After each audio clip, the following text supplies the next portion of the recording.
कितना भी दान पुण्य कर लो, लेकिन नाम जप के बिना सब व्यर्थ है। क्यों महादानी राजा नृग को गिरगिट बनना पड़ा। द्वारिका में शाम का समय था। भगवान श्री कृष्ण के पुत्र खेल रहे थे।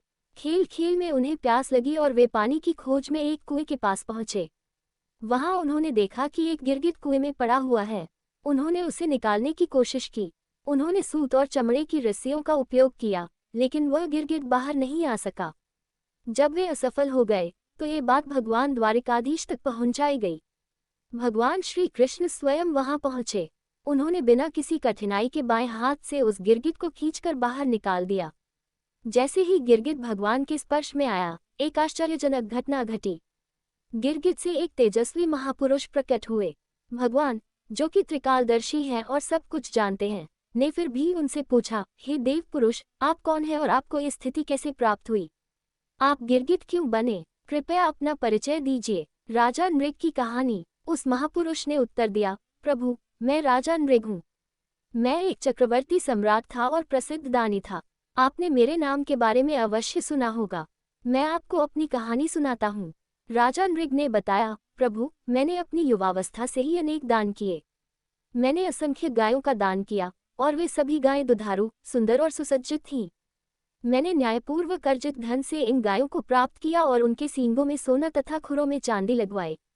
मैंने इन्हें वस्त्र, हार और आभूषणों से सजाया और उन्हें सद्गुणी, तपस्वी, विद्वान ब्राह्मणों को दान किया। मैंने पृथ्वी, सोना, घोड़े, हाथी, कन्याएं और अन्य बहुमूल्य वस्तुएं भी दान की। मैंने यज्ञ किए, कुएं, बावलियां और धर्मशालाएं बनवाईं।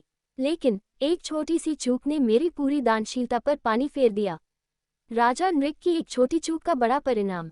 एक दिन एक गाय भूलवश मेरी गौशाला में आ गई।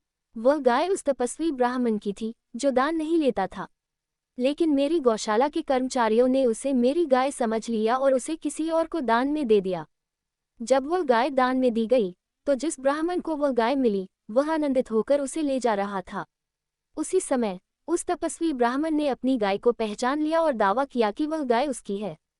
दोनों ब्राह्मण मेरे पास आए और न्याय की अपेक्षा की। मैंने दोनों को प्रसन्न करने की कोशिश की। मैंने कहा, मैं आपको 1,00,000 गायें और दे सकता हूँ। लेकिन दोनों में से कोई भी राजी नहीं हुआ। दान में दी गई गाय को पाने वाला ब्राह्मण उसे छोड़ने को तैयार नहीं था और तपस्वी ब्राह्मण अपनी गाय को किसी भी शर्त पर छोड़ने के लिए तैयार नहीं था। अंततः मैं धर्म संकट में पड़ गया। मैंने दोनों से क्षमा मांगी और उनसे यह विवाद समाप्त करने की विनती की, लेकिन कोई हल नहीं निकला। राजा नृग बने गिरगिट। जब मेरी मृत्यु हुई तो इस छोटी सी चूक के कारण मुझे यमलोक ले जाया गया। वहां धर्मराज ने मुझसे पूछा कि क्या मैं पहले अपने पाप का फल भोगना चाहता हूं या पुण्य का। मैंने पाप का फल पहले भोगने का निर्णय लिया और इसके परिणामस्वरूप मुझे गिरगिट के रूप में जन्म लेना पड़ा। द्वारिका के इस कुएं में मैं लंबे समय से पड़ा हुआ था और कष्ट भोग रहा था, लेकिन आज आपके दर्शन से मुझे इस गिरगिट के शरीर से मुक्ति मिली। प्रभु, मैं आपका सेवक हूँ और आपकी कृपा से ही यह संभव हुआ। राजा नृग ने भगवान श्री कृष्ण की स्तुति और परिक्रमा की और उन्हें साष्टांग प्रणाम किया। भगवान ने राजा नृग को आशीर्वाद दिया और वे दिव्य विमान पर बैठकर देवलोक को प्रस्थान कर गए। इस कहानी से हमारे लिए सीख, जैसा कि ध्रुवदास जी महाराज ने श्री 42 लीला जी में कहा है, हिम को सुमेर दान, रतन अनेक दान, गजदान, अन्नदान, भूमि दान करही। मोतिन के तुला दान, मकर प्रयाग नहान, ग्रहण में काशी दान, चित शुद्ध धरही। सेज दान, कन्यादान, कुरुक्षेत्र गौदान, इतने में पाप को अनेकहु न हरही। कृष्ण केसरी को नाम, एक बार लीन है, ध्रुव पापी तेहु लोकन के छिन्माही तरही। अर्थात यदि कोई इस विश्वास के साथ सुमेरु पर्वत के समान स्वर्ण का दान करे, रत्न, अन्नदान और भूमिदान करे कि इससे पुण्य मिलेगा और पापों से मुक्ति होगी, या फिर अनेक तुलादान करे, प्रयाग जैसे तीर्थों में स्नान करे और काशी में ग्रहण के अवसर पर चित्त शुद्धि के लिए अनेकों दान करे, शय्यादान, कन्यादान और कुरुक्षेत्र में शुभ पर्व पर गोदान करे, तो इन सभी पुण्य कर्मों के बावजूद वह अपने समस्त पापों से मुक्त नहीं हो सकता। केवल एक बार श्री कृष्ण के नाम का स्मरण करने से ही त्रैलोक्य के समस्त पापी भी एक क्षण में संसार के आवागमन से मुक्त होकर परमगति को प्राप्त कर सकते हैं। महाराज नृग को इतने दान करने के बावजूद केवल एक अपराध के कारण गिरगिट के रूप में जन्म लेना पड़ा। लेकिन यदि कोई नाम जप करने वाला साधक है तो हजारों अपराध होने पर भी उसकी ऐसी दुर्गति नहीं होगी।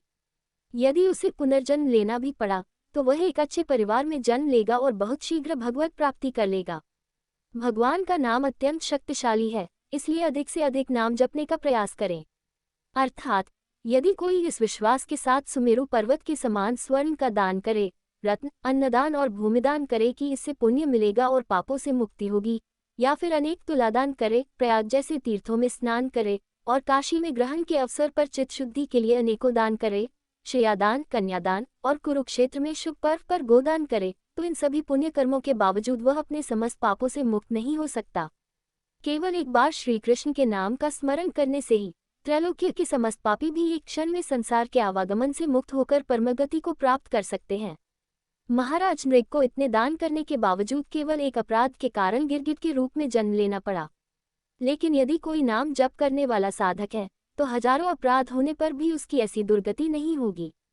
यदि उसे पुनर्जन्म लेना भी पड़ा तो वह एक अच्छे परिवार में जन्म लेगा और बहुत शीघ्र भगवत प्राप्ति कर लेगा।